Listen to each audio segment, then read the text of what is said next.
বাংলার বাঙালি ঋষি বঙ্কিমচন্দ্র এই বন্দে মাতরমের সঙ্গীতের রচনা আর সমুদ্র হিমাচল তাদের তালে মেতে উঠেছিল।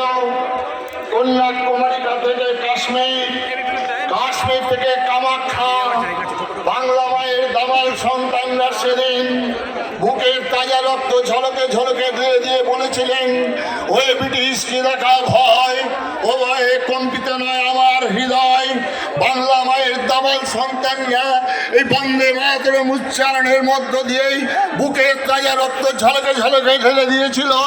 আমার এই বাংলার বাঙালি আজও আন্দামান জেলে তাদের নামগুলো স্বর্ণাক্ষরে লিখিত আছে। যদি কোনো রাজনৈতিক মানুষ বলেন যে আমাদের দেশ বিভাজন হয়েছিল সংখ্যার ভিত্তিতে, তাহলে স্বাধীনতার আন্দোলনে পাশাপাশি তাদেরও নামগুলো থাকতো, কিন্তু তাদের একজনের নাম ছিল না।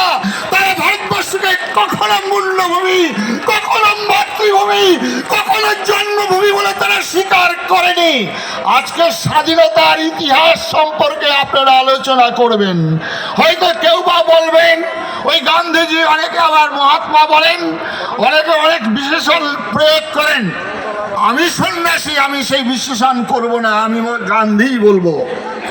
তিনি বলেছিলেন, if coming Pakistan shall come on my dead body। আর একজন যিনি ভারতের ভাগ্যাকে আসে এমন একজন শপথ গ্রহণ করলেন প্রধানমন্ত্রী রূপে, বিশ্বাসঘাতকতা সেখানে কত বড়, যিনি বললেন, demand for Pakistan it is fantastic.